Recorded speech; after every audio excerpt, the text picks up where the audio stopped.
Uno de los grandes personajes y políticos más emblemáticos que ha tenido la historia argentina es la figura de Domingo Faustino Sarmiento. Según la edad que tengas vos que estás viendo el video, vas a tener diferentes perspectivas con respecto al mismo Sarmiento. Si sos de la vieja escuela como yo, donde las maestras enseñaban lo básico y el mismo contenido año tras año sin profundizar mucho, sabrás que Sarmiento fue el padre del aula, Sarmiento inmortal, como dice la canción. Sí, pero también nos enseñaban que el tipo sabía casi educado solo, leía mucho, no faltaba nunca clases, fue docente, fue presidente de la nación, padre de Dominguito y que nació en San Juan y murió en Paraguay. Lo básico, ¿viste? Eso siempre te lo enseñaban las primeras 2 semanas de septiembre, previo al 11 de septiembre, que es el Día del Maestro en Argentina, en honor a Sarmiento, dejando pasar muchísimas cosas buenas que hizo Sarmiento durante su vida, como presidente sobre todo. Pero si sos de la escuela nueva, de la educación reciente de este siglo, donde los docentes son más sindicalistas y adoctrinadores que maestros, sabrás que Sarmiento, además de buen político y maestro, fue también militar, periodista, escritor, estadista, aventurero y sobre todo bastante polémico, al punto que lo llegaron a apodar en su época como el Loco Sarmiento, y ahí es donde haremos foco en el video. Los nuevos historiadores de estos últimos tiempos nos han traído infinidades de nuevas historias de Domingo Faustino Sarmiento que no nos enseñaban en la escuela. Por ejemplo, que durante su presidencia realizó el primer censo nacional de la Argentina, donde los resultados arrojaron un país escasamente poblado y sobre todo muy analfabeto y rural. Fue por eso que durante finales de su presidencia, que fue de 1868 a 1874, y en la gestión siguiente, la de Avellaneda, la Argentina comenzó a tener las primeras políticas de inmigración masiva, y así fueron recibidos millones de extranjeros para poblar las pampas del Río de la Plata. Otra historia destacable de Sarmiento como presidente fue la exigente política educativa que decretó, siendo una de las presidencias de toda la historia argentina en inaugurar más escuelas primarias y secundarias en un solo periodo presidencial. Además, ser el principal promotor de la Ley 1420, sancionada en 1884 y que purgaba por una ley de educación gratuita, laica y obligatoria, y que según Mario Vargas Llosa, esto resolvió el problema de analfabetismo antes que Europa y del mismísimo Estados Unidos, ya que eran poblaciones mucho más amplias y muy numerosas. Según palabras del mismo Sarmiento, Argentina necesitaba educarse desde las mismas raíces y crear los nuevos ciudadanos del mañana, además que el país prontamente se iba a ver inmerso en millares de inmigrantes y había que hacer funcionar un poco el aparato escolar para imponer la argentinidad en los niños y así poder defender la patria no solo con fusiles y sables, sino también con la pluma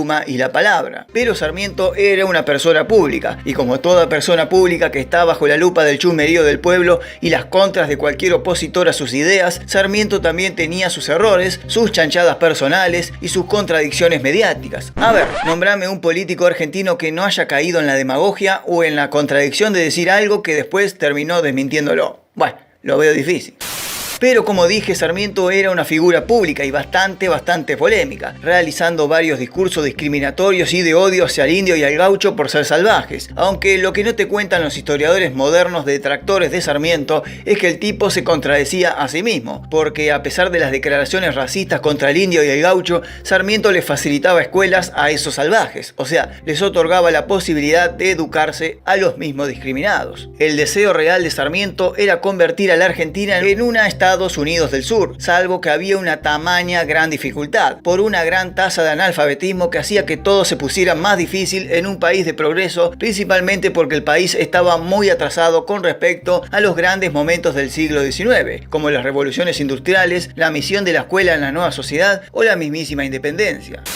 Como Sarmiento había pensado en una fuerte política educativa a partir de su presidencia, tratando de crear el ciudadano del mañana, su idea, además de la influencia liberal norteamericana y francesa de la época, la había abrazado por la vieja política educativa que quisieron implantar Manuel Belgrano y Mariano Moreno en mayo de 1810, y que había quedado trunco. Sí, escuchaste bien, los proyectos educativos de los padres fundadores de la Argentina tenían más de 50 años de retraso, hasta que llegó Sarmiento y los aplicó obligatoriamente. obviamente. ¿Te imaginás cómo sería Argentina si el proyecto educativo de Belgrano y Moreno hubiesen tenido éxito en 1810 y no en 1870, o sea, 60 años después con Sarmiento? Y bueno, más precisamente a ese retraso educativo nos vamos a enfocar. Sarmiento, entre tanto exilio del país, principalmente corrido por el federalismo de Juan Manuel de Rosas, terminó casi siempre viviendo en Chile. Al ser un hombre completamente culto, muy bien informado acerca de las realidades del mundo, en sus años mozos de Chile fue nombrado para dirigir la Escuela Normal de Preceptores, una de las primeras escuelas de América Latina en formar docentes americanos. En su periodo, su labor fue muy exitosa y así de a poco logra interesarse por la educación y su función en la sociedad moderna, y acá, digamos, nace el Sarmiento maestro. Es así que el presidente chileno lo envía en carácter diplomático sudamericano a estudiar los sistemas educativos de todo el mundo para luego aplicarlos en Chile. Y es así que Sarmiento comienza a viajar hacia el Uruguay, Brasil, Argelia, España, Alemania, Italia, Inglaterra, Suiza, Francia, donde visita el general San Martín, que estaba exiliado y ya muy pronto a morir, Canadá, Estados Unidos y Cuba. Con este enorme viaje por el mundo, Sarmiento vuelve enloquecido con la cabeza llena de ideas nuevas para el nuevo mundo que se estaba gestando, América del Sur. En Chile trató de implantar nuevas ideas educativas, aunque encontró bastante obstáculos, principalmente porque Chile justamente era un país mucho más atrasado que la Argentina. Y luego de su etapa chilena y de enviudar, vuelve al país en 1851 para unirse al bando de Urquiza para sacar de una buena vez por todas al tirano de Juan Manuel de Rosas de la Argentina. Y ahí nace el Sarmiento político. Y entre 1852, año de la caída de Rosas, y 1861 fue redactor del diario El Nacional de Buenos Aires, concejal municipal, senador por la provincia de San Juan, jefe del departamento de escuelas, miembro de la Convención Constituyente y ministro de gobierno. Con Bartolomé Mitre como presidente de la Nación a partir de 1862, Sarmiento renuncia al cargo de senador por San Juan y también rechaza el cargo de ministro del Interior, aunque sí luego se postula como gobernador de la provincia de San Juan y lo logra siendo gobernador de dicha provincia entre 1862 y 1864. En el año 1868 finalmente es elegido como presidente argentino a dedo, sí, porque las elecciones de esa época eran medios truchas y a veces inexistente para el pueblo. Bueno, ¿qué va a votar el pueblo si era recontra analfabeto, no? El populismo todavía no existía. Ya una vez como presidente de la Argentina, Sarmiento comienza a cranear las nuevas ideas del liberalismo que había traído anotadas en sus cuadernos de viaje, esas ideas que no pudo implantar en Chile hacía 20 años atrás. Ahora, como presidente de la Argentina, comenzaría a llevar a cabo de a poco con todas las reglas. Y en una de esas modernas y grandes ideas que trajo Sarmiento del extranjero fue el reparto de la tierra. Las ideas que fascinaron a Sarmiento fue la del liberalismo de Francia y sobre todo la de Estados Unidos. En Francia, por ejemplo, la repartija de tierras era por personas o por familia y cada una no podía tener más de 40 hectáreas. Mientras tanto, en Estados Unidos, un país muchísimo más grande a nivel geográfico que Francia, el tope de hectáreas para una propiedad de una familia era de 64.7 hectáreas. ¿Qué pasa acá? En Argentina, esos números estaban lejísimos de lograrse, pero no porque Argentina fuera chica o no hubiera tierra para repartir a la gente. No, nada de eso. Al contrario, teníamos tierras para repartir para todos, pero esas tierras las tenían unas pocas familias adineradas y terratenientes. Entre las que encontramos a la familia Leloir con 181.135 hectáreas, la familia Garciarena con 165.687 hectáreas, la familia Dugan con 129.141 hectáreas, la familia Luro con 232.336 hectáreas, la familia Pereira Iraola con 191.128 hectáreas, la familia Alzagonzue con 411.938 hectáreas, entre algunos más de la familia rica oligárquica de Buenos Aires del siglo XIX. Claro, Sarmiento al ver esto puso el grito en el cielo, obviamente. ¿Cómo vamos a ser un país en crecimiento si las tierras las tienen unos pocos? Y el hombre sin tierra no es hombre. El modelo que quería imponer en el país Sarmiento desde los modelos de Francia y Estados Unidos era el repartir tierras a los padres de familia con escuela para sus hijos con una sumatoria de no más de 400 hectáreas por familia. Incluso en Chivilcoy implantó su único triunfo de ideas agrícolas siendo presidente cuando realizó un proyecto con pequeños agrícolas enseñándole la aclimatación de plantas, ensayo de la agricultura, la silvicultura y la industria pastoril. Con la agricultura y el pastoreo cada familia así tendría leña, madera, granjas y corrales, medios para domesticar el ganado y para utilizar la leche a mayor producción y menor costo. Para los inmigrantes también habría reparto de tierras, quizás un poco menos que los criollos, unas 50 hectáreas, pero con las mismas posibilidades que todos. Este ejemplo lo trajo de Estados Unidos cuando el gobierno norteamericano de esa época, por unas cuotas de dólares, entregaban tierras a los inmigrantes, y así se hacía la nueva patria y así se hacían los nuevos habitantes del país. Por eso en Estados Unidos había tanta gente con tierras, aunque sean negros, inmigrantes, indios o criollos. Esto de haberse llevado a cabo a nivel nacional acá en Argentina hubiese sido una revolución agrícola histórica, pero ya en 1866 había sido fundada la Sociedad Rural Argentina, cuna de la oligarquía terrateniente del país, o sea, un puñado de familias dueñas de media república organizadas en una sociedad con caprichos, exigencias y financiamiento que iban contra un país republicano que quería vivir en democracia. Y cuando hablo de financiamiento, justamente hablo de la conquista de la Patagonia, comenzada en los años del rosismo y retomada en el gobierno de Avellaneda y concluida con la presidencia de Julio Argentino Roca. Claro, a medida que le iban ganando nuevas tierras al indio en el sur, la repartija de latifundios era para unos pocos. Así se fueron sumando más familias también, como la familia Anchorena con 382.670 hectáreas, la familia García de Zúñiga con 190.302 hectáreas, la familia Pereda Girado con 122.205 hectáreas, la familia Ruiz Díaz Bionet con 114.658 hectáreas, la familia Duau con 113.334 hectáreas, la familia Cano con 105.884 hectáreas, los Martínez de Oz con 101.259 hectáreas y varias más como los Alvear, los Ascuénaga, los Bosch, los Castro, los Díaz Vélez, los Eguía, los Echeverría, los Escalada, los Dorrego, los Orreguieta, los Lacarra, los Rodríguez Larreta, los Lynch, los Migens, los Escurra, los Gallardo, los Garrahan, los Ortiz de Ocampo, los Basualdo, los Otamendi, los Sáenz Valiente, los Amodeo, los Irigoyen y los Bullrich.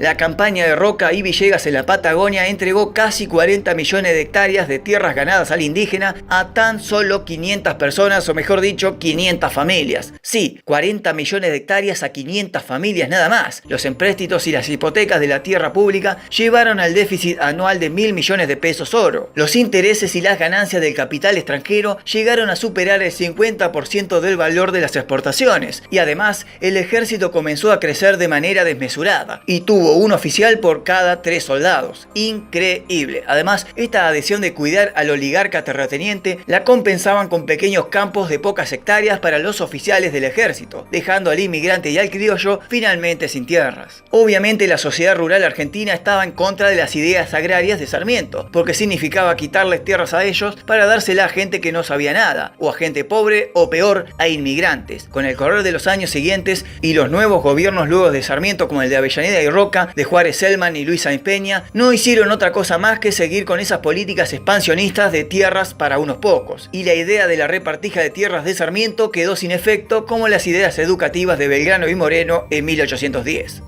Los viajes que había hecho Sarmiento por el mundo habían sido fascinantes, porque quiso traer muchos ejemplos acá, a la Argentina, y también al resto de Sudamérica. Sarmiento veía la importancia del tren, principalmente en países de grandes extensiones como Estados Unidos, como lo es Argentina actualmente, que con el tren se conectarían grandes ciudades dentro del país para intercambiar y comunicarse entre sí. Además que el tren comunicaría también con pueblos nacientes. Sarmiento imaginaba a grandes ciudades industriales y pequeños pueblos agrarios, todos unidos por el tren. Fue por eso que las primeras inversiones británicas del ferrocarril en Argentina llegaron en la presidencia de Sarmiento, al igual que el telégrafo, otra manera de comunicarse moderna de la época en Europa. Y si hablamos de un país industrial, Sarmiento imaginó también un país donde se realizaran las maquinarias nacionales acá en el país y los productos locales también en la Argentina. Fue por eso que en 1871, también durante su gobierno, organizó y realizó la primer feria o exposición de artes y productos nacionales en la provincia de Córdoba, fundando casi la actual exposición rural, y donde el proyecto era mucho más ambicioso, a la altura de las ferias mundiales como ocurría en Estados Unidos. En esta feria de exposiciones se lo criticó duramente por el costo de su organización, pero el éxito fue rotundo. Fundidoras, curtiembres, tintorería, productos agrarios, telares y muchísimos más tuvieron en exposición en esa feria. Y también había máquinas agrícolas traídas de Europa, digamos, los primeros prototipos de tractores, para hacer un llamado al incipiente grupo empresarial argentino para invertir en maquinarias industriales. Pero esto no le salió bien, porque los empresarios poderosos argentinos de esa época no querían arriesgar en el mercado, y la mayoría de ellos pertenecían a la Sociedad Rural Argentina, y así estos comenzaron el boicot al gobierno de Sarmiento, que culminó en 1874.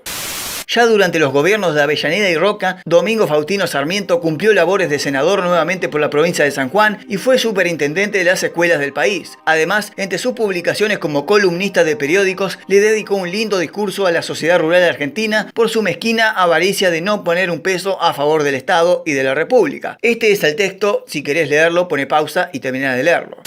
¿Qué quiso decir con todo esto? Que en las décadas de 1870 y 1880, Argentina lamentablemente renunció a la posibilidad de un desarrollo capitalista nacional. Solamente consolidó el dominio de una clase oligárquica parasitaria, cediéndole al capital extranjero los riesgos de la industria nacional. Y obviamente cuando comenzaron a ganar estos, los beneficios siempre fueron para los extranjeros. Si habían sido ellos los que habían invertido en Argentina. Los terratenientes no pusieron un peso a favor del país. Al contrario, enfeudaron el futuro con todo tipo de empréstitos y se le atribuyó al heroico ejército de la independencia la función de preservar el status quo que ellos mismos dominaban. Toda la oligarquía de la sociedad rural no invertía en favor del desarrollo nacional en común del país, sino que gastaba en consumos ostentosos propios y ni siquiera la clase ganadera tuvo la visión de instalar un frigorífico, tarea que por supuesto llegó mucho después de la mano de las inversiones extranjeras. En 1886 Sarmiento escribía esto: el ejército no ha servido durante la administración de Roca sino para avasallar las libertades públicas. Desde el primer año del gobierno del general Roca se hizo manifiesto el propósito de formar un ejército formidable, doblando su efectivo precisamente cuando desaparecía por completo toda amenaza de conflicto exterior, cuando las fronteras no exigían sino fuerzas muy limitadas y cuando la paz interna misma no podía ser perturbada. El ejército argentino tiene otra gran misión, que es la de avasallar las libertades públicas, pero solo sirve para asegurar el gobierno de la familia de Roca y pasársela a la de Juárez Selman. Entró Roca al gobierno y entregó la policía de Buenos Aires a su primo, quien pidió en el acto un aumento de 700 plazas. De civil que era y lo es en todo el país civilizado, la policía de Buenos Aires se ha hecho militar y ha sido dotada de armas de guerra. El ejército de línea no ha tenido otra misión ni otro objetivo que el de avasallar las libertades públicas y cuando ha sido menos ofensivo se lo ha usado como el gaucho que pone el facón sobre la plata al tirar sus naipes marcados. Hace 20 años atrás valía más una libra de manteca que una vaca con ternero. Esa es la síntesis de nuestro espíritu industrial. Esa es nuestra desidia y la índole de nuestra actividad nacional. Decirles a los ganaderos que votaremos una ley garantizando el 6% de todo el capital que se dedique a duplicar el valor de sus productos, lo recibirán llenos de júbilo. Pero decirles que esta duplicación se hará sobre un costo aleatorio que subiría en los peores casos a 3 cobres por cabeza vacuna y a medio por cada cabeza de lanar, eso derivaría en argumentos contra el ferrocarril, contra el monte y el cercado. Prefieren ir a pie a la loma del diablo que pagar 8 centavos por andar en coche a 4 leguas. Ahora están en ese afán. No quieren saber nada de derechos, de impuestos a la hacienda ni nada que contribuya al país. La gloriosa República Argentina tiene cerca de 300 millones de deuda contraída, la mitad en plena paz y en la administración actual, con la promesa de continuarla y apurarla. Por ahora la República Argentina puede ser en materia de deudas exclamar con orgullo: calle Esparta su virtud, sus hazañas calle Roma, silencio que el mundo asoma, la gran deudora del sur. Nadie más que ella es justicia y debe hacérsela saber. Por eso quizás es de notar que durante su vida Sarmiento mantuvo una acérrima lucha contra el gaucho y el terrateniente y todo lo que venía del campo, porque Sarmiento sabía que Argentina tenía un retraso enorme de 50 años más o menos, y que todos los gobernantes durante ese periodo de 50 años, desde Rivadavia a Juan Manuel de Rosas y a Urquiza, habían manejado el país como una de sus tantas estancias, y no como una república soberana e independiente. O sea, los ciudadanos para ellos eran peones o esclavos, y no ciudadanos de un país. Sarmiento perteneció al selecto grupo de la generación del 37, donde estaban además de él Esteban Echeverría, Juan María Gutiérrez, Carlos Tejedor, José Mármol, entre otros más destacados, como también Juan Bautista Alberdi, el padre del liberalismo no solo argentino sino hispanoparlante. Estas ideas del liberalismo de la generación del 37 que estaban abriéndose camino en Estados Unidos y en Francia eran exitosas, polémicas y muy revolucionarias para la Argentina, ya que purgaban por una democracia participativa de todos los ciudadanos, que garantizara el derecho a la libertad, el comercio libre y el derecho a la propiedad, palabras que tanto usa hoy en día, por ejemplo, el presidente Milei. Estas ideas liberales eran un baldazo de agua helada para los terratenientes que no querían poner un peso para el país. Por eso fueron tan resistidas en su época, aunque a la larga terminaron adoptándolas de a poco, desde el sufragio universal para todos, como el libre comercio y bueno, el derecho para poder invertir en el país con o sin ayuda de la inversión extranjera. Sarmiento justamente fue uno de los mejores representantes de este pensamiento liberal, ya ya que como la sociedad rural argentina no quería saber nada con aportar parte de su dinero para el bien del país, tuvo que salir a llamar a inversores extranjeros. Y sí, vinieron y la mayoría fueron británicos. ¿Te das cuenta más o menos cómo venía la cosa entre Sarmiento y la sociedad rural? Uno quería un país liberal, más abierto a las inversiones extranjeras, abierto al empresariado local, que era furor en esa época, quería ver regado el país con trenes conectados con ciudades industriales, con pueblos rurales, quería tener las costas vigiladas por goletas y barcos de la naciente creada escuela naval también durante su gobierno. En cambio, la otra parte quería seguir viviendo igual, tal cual lo había hecho por años y años y años. Pasarse la propiedad como dinastía familiar, incorporando cada vez más poder y más tierras a favor de ellos y solo para ellos. Ostentar la riqueza conseguida con viajes a Europa durante el verano y con un salario de mierda para el peón de campo, que encima no tenía ni un solo derecho laboral. Pero bueno, esas ideas vinieron en el otro siglo con las luchas de los sindicatos. Pero a la sociedad rural argentina se le puso en contra a Sarmiento porque justamente Sarmiento quería una patria para todos igual y los del campo dijeron no todos somos iguales. ¿Qué sé yo? Es la historia maldita bendita argentina. El senador Sarmiento se ha indignado porque le dije que es un teórico y desconoce la realidad de nuestra campaña. Nadie lo priva de defender sus bibliotecas y escuelitas, pero para eso no hace falta ofender a los estancieros, que nos hemos enriquecido con nuestro trabajo. La riqueza de ustedes no se debe al trabajo, sino a la vehemencia de los toros y a la fecundidad de las vacas. No le permito. Está injuriando a las fuerzas vivas del país. ¿Fuerzas vivas? Eso no se lo permito yo. La única fuerza viva es el pueblo. En usted reconozco solamente la voz de una aristocracia con olor a bota. Se habla así porque es un rencoroso. Un pobrete que si lo da vuelta no se le cae un centavo. Y a usted, si lo toman de los pies y lo sacuden con la cabeza para abajo, no se le caerá una sola idea. Cuando se habla de vacas, que son la riqueza del país, convendría que el señor senador se callara la boca, porque en esta materia somos más sarmientos que él. Tratándose de vacas, acepto que usted sea un sarmiento, pero tratándose de instrucción pública, usted es una vaca. Esta tormenta la ha provocado mi afán de educar al pueblo de la campaña. Yo que nunca les hice derramar su sangre generosa para servir mis ambiciones. Yo que nunca los adoré para explotar su ignorancia, soy aquí el defensor de su porvenir. Y los otros, los que se llenan la boca con la palabra gaucho, me apostrofan, se ríen de mí, me llaman loco y le niegan al gaucho no solo la educación, sino hasta la tierra y el producto justo de su trabajo. ¿Pero usted qué quiere? ¿Que los vecinos vayan arreando con sus obras completas debajo del cojinillo? No, eso sería un peligro. Menos mal que lo reconoce. Déjeme terminar. Eso sería un peligro para ustedes, porque los receros vendrían a sentarse aquí y ustedes tendrían que salir a arrear vacas. No tanta risa. Se debe probar de que llevaré la educación al corazón mismo de la pampa. Entonces esta risa será una lápida para ustedes cuando las generaciones futuras sepan con quiénes tuvo que luchar Sarmiento. ¡Abajo el loco Sarmiento! ¡Silencio la barra! Deje, señor presidente, que me ladren los perros viejos. Yo hablo solamente para las generaciones que vendrán. ¡Viva Sarmiento!